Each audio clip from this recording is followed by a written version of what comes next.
Okay, we need to do a couple more things here at the end. This business of animating the bullet. There's some things we can do to this. So let me figure out what you might like doing. Let's do this. We're here at the bullet script, and here's the explode thing. We want that kind of explosion and so forth. There's lots of really neat explosion things, and you can look around on the internet and see. But here's something we can do that's fairly simple and works. So we've got this repeat thing for 10. We can stick that in here. And we can then change the size. And so we can go in this look and let's make it bigger. So we can change the size by, I don't know, 10's not enough. Let's make it bigger. 40% or 40 things. And we'll wait a little bit in between each one. So 1/10 of a second. I use that a lot up here. 0.1. And then at the end of the thing, let's wait another, when it's done doing this, we'll let it wait for maybe, I don't know, half seconds. Good. 0.5. Okay, so let's just see what happens when we do this. So we've got this thing going, and see it grown? There we go. Pop seems kind of mediocre, doesn't it? Okay, let's do a better sound than that. I used a roll symbol when I did it before, so let's go find the roll symbol.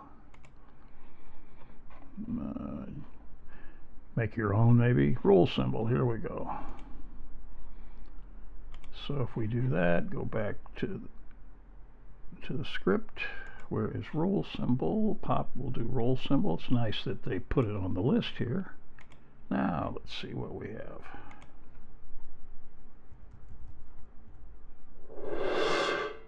A little better maybe, huh? What do you think?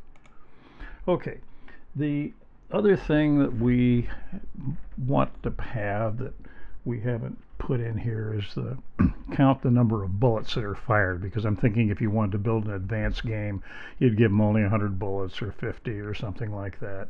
So let me show you how you do that. Go to the data, and you got to create a new variable. We'll call bulletsFired.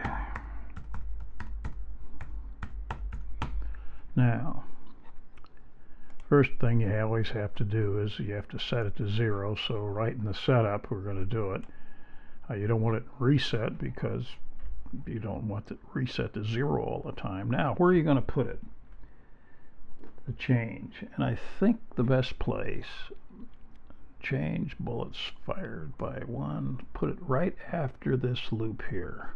That gives it plenty of time for the fire to work, and you're going to count it at the end. So let's do this and let's see what happens. I'll just fire. Here's 1, here's 2. Yeah, see, it's counting. See, it's counting 3, 4, and 5. So I think that's about all we really need.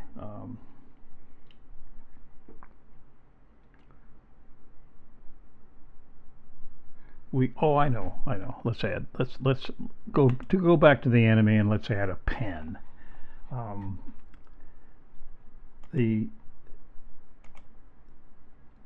Something to follow it. And so let's go to pen. Here we're in the enemy now, so let's go to the pen, and we can set the pen color to, let's set it to red. So we'll be setting the pen color to red. And where do we want to do this? Oh, whenever it's fired, we might as well set the pen color.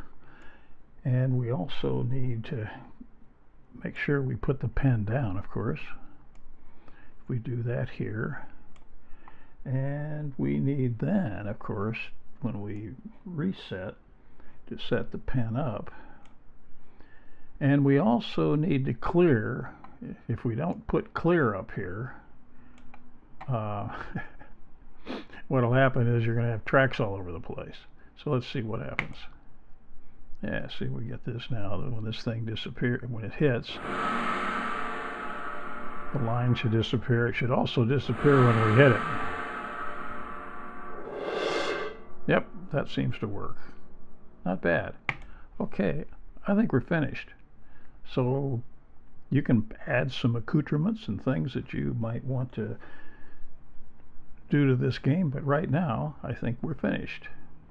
So there'll be another game soon. Take care.